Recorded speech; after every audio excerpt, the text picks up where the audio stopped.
Welcome back to സ്റ്റഡിയിലേക്ക് എല്ലാവർക്കും സ്വാഗതം. ഇന്നത്തെ നമ്മുടെ topic nutrition in human beings ആണ്. അത് ഫുള്ളായിട്ട് തന്നെ നമ്മൾ നോക്കുന്നുണ്ട്. സോ ഫസ്റ്റ് നമ്മൾ ഫുഡ് നമ്മുടെ ബോഡിയിലേക്ക് ഇൻടേക്ക് ചെയ്യുന്ന മൗത്തിലൂടെയാണ്. So first one is mouth. മൗത്തിൽ ടീത്ത് ഉണ്ട്. Teeth crushes the food. And then next one is saliva. Saliva is secreted by the salivary gland. And then we are having tongue, and tongue is used to swallow the food. ഫുഡിനെ swallow ചെയ്യാനാണ് tongue ഉപയോഗിക്കുന്നത്. അതുപോലെ തന്നെ saliva contains salivary amylase. It is an enzyme which is used to break down complex molecules. Complex മോളിക്യൂൾസിനെ break down ചെയ്ത് sugar ആയിട്ട് convert ചെയ്യാനായിട്ട് നമ്മുടെ മൗത്തിൽ, അതായത് സലൈവയ്ക്കകത്തുള്ളൊരു എൻസൈമാണ് salivary amylase. Next second one എന്ന് പറയുന്നതാണ് oesophagus. So oesophagus is also called food pipe. Food pipe എന്ന് നമ്മൾ ഈസോഫാഗസിനെ വിളിക്കാറുണ്ട്.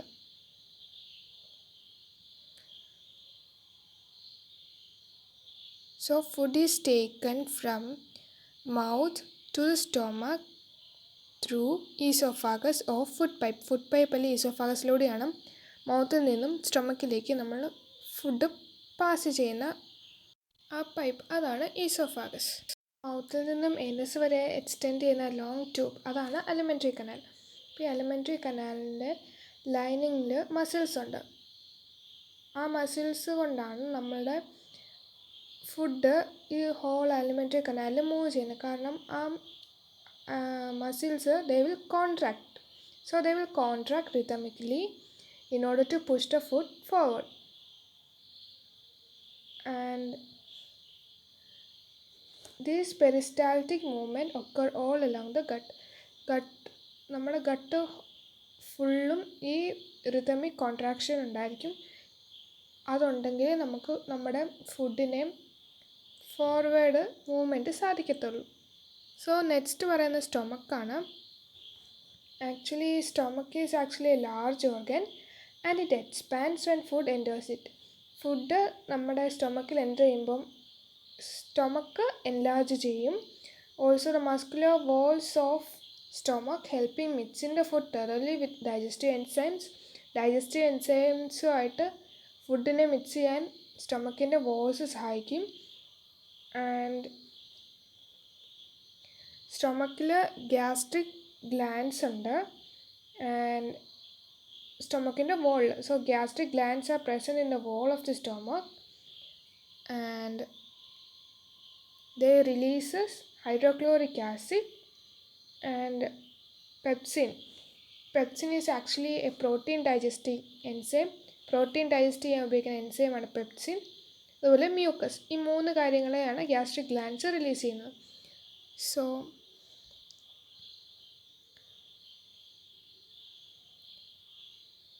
next, so HCl they creates an acidic medium which facilitates the action of enzyme pepsin. So pepsin എന്ന് പറയുന്ന protein digestive enzyme എന്ന് പറഞ്ഞു. ഈ പ്രോട്ടീൻ ഡൈജസ്റ്റീവ് എൻസൈം ആയിട്ടുള്ള പെപ്സിനെ ആക്ട് ചെയ്യണമെങ്കിൽ അതിനൊരു അസിഡിക് മീഡിയം വേണം. അതിനു വേണ്ടിയാണ് അത് പ്രൊവൈഡ് ചെയ്യുന്നത് ഈ ഹൈഡ്രോക്ലോറിക് ആസിഡാണ്. മ്യൂക്കസ് എന്ന് പറയുന്നത് they actually protects the inner lining of stomach from the action of acid under normal conditions. അതായത് ഈ ഹൈഡ്രോക്ലോറിക് ആസിഡൊക്കെ നമ്മുടെ സ്റ്റൊമക്കിലേക്കാണ് റിലീസ് ചെയ്യുന്നത്. അതുകൊണ്ട് തന്നെ സ്റ്റൊമക്കിൻ്റെ വോൾസിനെ ആസിഡിൻ്റെ ആക്ഷനിൽ നിന്നും പ്രൊട്ടക്റ്റ് ചെയ്യുന്നതാണ് mucus. Next is sphincter. So exit of food from the stomach is regulated by sphincter muscles. നമ്മുടെ സ്റ്റൊമക്കിൽ നിന്നും ഫുഡ് എക്സിറ്റ് ചെയ്യുന്നതിനെ റെഗുലേറ്റ് ചെയ്യുന്ന സ്ഫിങ്ക്റ്റർ മസിൽസ് ആണ്. They actually releases food in small amounts in the small intestine. Small ഇൻറ്റസ്റ്റൈനിലേക്ക് ഫുഡിനെ small amount ആയിട്ട് release ചെയ്യുന്ന സ്ഫിങ്ക്റ്റർ മസിൽസ് ആണ്. സോ സ്റ്റൊമക്കിൽ നിന്നും നെക്സ്റ്റ് ഫുഡ് പോകുന്നത് small ഇൻറ്റസ്റ്റൈനിലേക്കാണ്.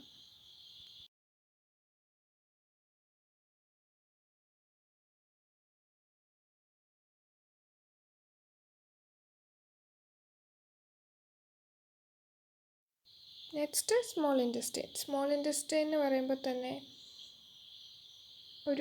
It is the site of complete digestion of carbohydrate, proteins and fats. പ്രോട്ടീൻസിൻ്റെയും ഫാറ്റ്സിൻ്റെയും കാർബോഹൈഡ്രേറ്റിൻ്റെയും കംപ്ലീറ്റ് ഡൈജഷൻ്റെ സൈറ്റ് എന്ന് പറയുന്നത് സ്മോൾ ഇൻറ്റസ്റ്റൈൻ ആണ്. അതായത് ഈ 3 കാര്യങ്ങളും സ്മോൾ ഇൻറ്റസ്റ്റൈനിൽ വെച്ച് തന്നെ കംപ്ലീറ്റ് ഡൈജഷൻ സംഭവിക്കും. സ്മോൾ ഇൻറ്റസ്റ്റൈൻ്റെ ലെങ്ത് എന്ന് പറയുന്നത്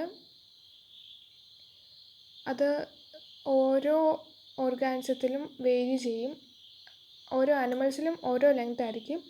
പക്ഷേ സ്മോൾ ഇൻറ്റസ്റ്റൈൻ എന്ന് പറയുന്നതാണ് എലിമെൻ്ററി കനാലിലെ ലോങ്ങസ്റ്റ് പാർട്ട് എന്ന് പറയുന്നത്.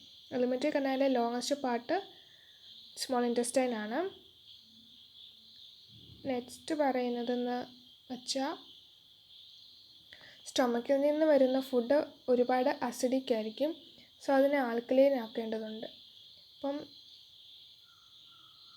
പാൻക്രിയാസിൽ നിന്നും ലിവറിൽ നിന്നുമുള്ള സെക്രീഷൻസൊക്കെ സ്മോൾ ഇൻറ്റസ്റ്റൈനിൽ ഫുഡിനെ ഡൈജസ്റ്റ് ചെയ്യാൻ ഒരുപാട് ഹെൽപ്പ് ചെയ്യുന്നുണ്ട്. ബൈൽ ജ്യൂസ് എന്ന് പറയുന്നത് ലിവറിൻ്റെ സെക്രീഷനാണ്. അപ്പോൾ ബൈൽ ജ്യൂസാണ് ഈ അസിഡിക് ആയിട്ടുള്ള ഫുഡിനെ ആൽക്കലൈൻ ആക്കാൻ സഹായിക്കുന്നത്. അതുപോലെ തന്നെ ബൈൽ സോൾട്ട്സ് ആണ് ഈ വലിയ ഫാറ്റ് മോളിക്യൂൾസ്. ഫാറ്റ് എന്ന് പറയുന്ന ഭയങ്കര ലാർജ് ഗ്ലോബ്യൂൾസ് ആയിട്ടായിരിക്കും ഇരിക്കുന്നത്. അപ്പോൾ അതിനെ സ്മോളർ ഗ്ലോബ്യൂൾസ് ആയിട്ട് ബ്രേക്ക് ഡൗൺ ചെയ്ത് എൻസൈമാറ്റിക് ആക്ഷൻ്റെ എഫിഷ്യൻസി ഇൻക്രീസ് ചെയ്യാൻ ബൈൽ സാൾട്ട്സ് ഹെൽപ്പ് ചെയ്യുന്നുണ്ട്. അതായത് food coming from stomach is acidic and it is to be made alkaline for the pancreatic enzymes to act. And this is accomplished by bile juices secreted from the liver. So they break down fats which are in the form of large globules into smaller globules to increase the efficiency of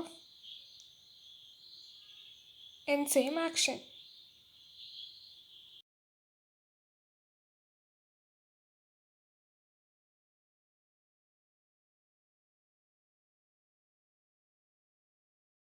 So pancreas secrete pancreatic juice.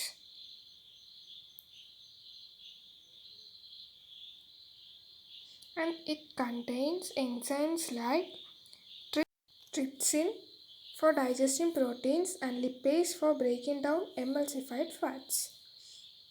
And ഇൻറ്റസ്റ്റൈൻ്റെ വാൾസിൽ ഒരുപാട് glance ഉണ്ട്. ആ glance intestinal juice secrete ചെയ്യുന്നു. So ആ intestinal ജ്യൂസിനകത്ത് ഒരുപാട് enzymes ഉണ്ട്. ആ എൻസൈംസാണ് പ്രോട്ടീനെ amino ആസിഡായിട്ടും കാർബോഹൈഡ്രേറ്റിനെ ഗ്ലൂക്കോസായിട്ടും ഫാറ്റ്സിനെ fatty ആസിഡും ഗ്ലിസറോളായിട്ടും convert ചെയ്യുന്നത്. So pancreas secrete pancreatic juice which contain enzymes like trypsin for digesting proteins and lipase for breaking down emulsified fats. So trypsin is for digesting proteins and lipase is for breaking down emulsified fat. Trypsin is for digesting proteins. Lipase എന്ന് പറയുന്നത് emulsified fatsനെ break down ചെയ്യാൻ. Next, walls of small intestine contain glands which secrete intestinal juice. And these enzymes finally convert protein to amino acids and carbohydrates into glucose and fats into fatty acids and glycerol.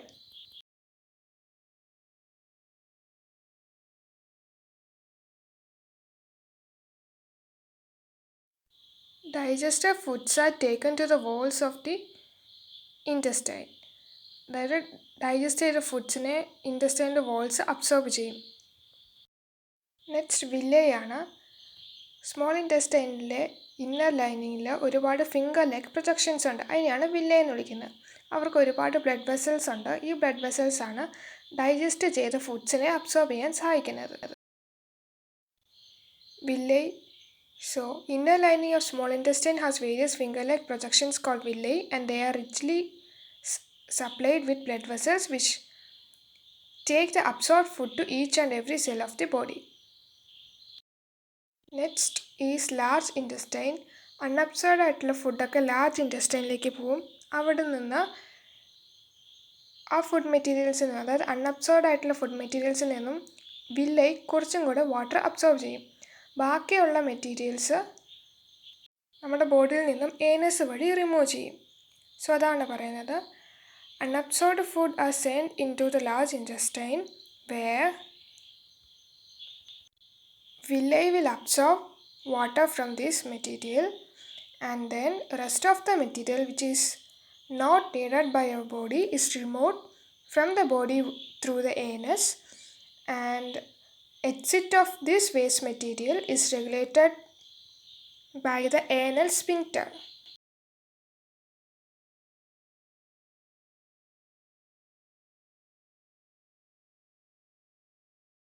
So we can summarize the process. First മൗത്തിൽ നമ്മൾ food നമ്മൾ chew ചെയ്യുന്നു, teeth കൊണ്ട് നമ്മൾ chew ചെയ്യുന്നു. എന്നിട്ട് ആ ഫുഡിന് നമ്മൾ സലൈവറി ഗ്ലാൻഡിൽ നിന്നും സെക്രീറ്റ് ചെയ്യുന്ന സലൈവയായിട്ട് മിക്സ് ചെയ്യുന്നു. സലൈവയ്ക്കകത്ത് സലൈവറി അമൈലേസ് ഉണ്ട്. അത് ലാർജ് മോളിക്യൂൾസിനെ ഷുഗറായിട്ട് കൺവേർട്ട് ചെയ്യാൻ സഹായിക്കുന്നു. അവിടെ നിന്നും ഈസോഫാഗസ് വഴി സ്റ്റൊമക്കിലേക്ക് ഫുഡ് എത്തുന്നു. സ്റ്റൊമക്കിലെത്തിയ ഫുഡ് സ്റ്റൊമക്കിൽ നിന്നും ഗ്യാസ്ട്രിക് ഗ്ലാൻഡ്സ് സെക്രീറ്റ് ചെയ്യുന്ന എൻസൈംസ് ഹൈഡ്രോക്ലോറിക് ആസിഡും പെപ്സിനും അതിൻ്റെ ആക്ഷൻ മൂലം കുറച്ച് ഡൈജസ്റ്റ് ആവുന്നു. പ്രോട്ടീൻസ് സ്റ്റൊമക്കിൽ വെച്ച് ഡൈജസ്റ്റ് ആവുന്നു പെപ്സിൻ്റെ ആക്ഷൻ മൂലം. അത് കഴിഞ്ഞിട്ട് സ്റ്റൊമക്കിൽ നിന്നും അത് സ്മോൾ ഇൻറ്റസ്റ്റൈനിലേക്ക് പോകുന്നു. സ്മോൾ ഇൻറ്റസ്റ്റൈനിൽ ചെല്ലുമ്പോൾ ലിവറിൽ നിന്നും പാൻക്രിയാസിൽ നിന്നുള്ള സെക്രീഷൻ, ബയൽസും പാൻക്രിയാറ്റിക് ജ്യൂസസും ഒക്കെ കാർബോഹൈഡ്രേറ്റിനെയും പ്രോട്ടീൻസിനെയും ഫാറ്റ്സിനെയും സ്മോൾ ഇൻറ്റസ്റ്റൈനിൽ ചെല്ലുമ്പോൾ ലിവറിൽ നിന്നും ബയൽ ജ്യൂസും അതുപോലെ തന്നെ പാൻക്രിയാസിൽ നിന്നും പാൻക്രിയാറ്റിക് ജ്യൂസസും പ്രോട്ടീനെയും അതുപോലെ തന്നെ കാർബോഹൈഡ്രേറ്റിനെയും ഫാറ്റിനെയും ഒന്നും കൂടെ ഡൈജസ്റ്റ് ചെയ്യുന്നു. അവിടെ വെച്ച് ഈ 3 കമ്പോണൻസിനെ, അതായത് കാർബോഹൈഡ്രേറ്റ്, പ്രോട്ടീൻ ആൻഡ് ഫാറ്റിൻ്റെ കംപ്ലീറ്റ് ഡൈജഷൻ സംഭവിക്കുന്നു. അതിനുശേഷം അവരെ ലാർജ് ഇൻറ്റസ്റ്റൈനിലേക്ക് പോകുന്നു. സ്മോൾ ഇൻറ്റസ്റ്റൈനിൽ വെച്ച് തന്നെ വില്ലൈ എന്ന് പറയുന്ന ഫിംഗർ ലൈക്ക് പ്രൊജക്ഷൻസ് ഇവരെ അബ്സോർബ് ചെയ്യുന്നു. അബ്സോർബ് ചെയ്യാത്ത ബാക്കി മെറ്റീരിയൽസിനെ ലാർജ് ഇൻറ്റസ്റ്റൈനിലേക്ക് പോകുന്നു. അവിടെ വെച്ച് ബാക്കിയുള്ള വാട്ടറും അബ്സോർബ് ചെയ്യുന്നു. എന്നിട്ട് അബ്സോർബ് ചെയ്യാത്ത ഇനിയുള്ള റെസ്റ്റ് മെറ്റീരിയലിനെ നമ്മൾ അതായത് ബാക്കിയുള്ള മെറ്റീരിയൽ, റെസ്റ്റ് ഓഫ് ദ മെറ്റീരിയലിനെ നമ്മൾ ഏനസ് വഴി റിമൂവ് ചെയ്യുന്നു. ഈ വേസ്റ്റ് മെറ്റീരിയൽ ഏനസ് വഴി റിമൂവ് ചെയ്യുന്നത്, റെഗുലേറ്റ് ചെയ്യുന്നത് ഏനൽ സ്ഫിങ്ക്റ്ററാണ്. ഇത്രയുമാണ് ശരിക്കും ഡൈജഷൻ പ്രോസസ്സ്. മൗത്തിൽ നിന്നും ഈസോഫാഗസ് വഴി സ്റ്റൊമക്കിൽ വന്ന് സ്മോൾ ഇൻറ്റസ്റ്റൈനിൽ ചെന്ന് അവിടുന്ന് ലാർജ് ഇൻറ്റസ്റ്റൈൻ വഴി ഏനസിലൂടെ താഴോട്ട് വരുന്നു. ഇതാണ് ന്യൂട്രീഷൻ ഹ്യൂമൻ ബീങ്സ് എന്ന ടോപ്പിക്കിൽ കവർ ചെയ്തേക്കുന്നത്. Thanks for watching our video. Please do subscribe to our channel for more such videos.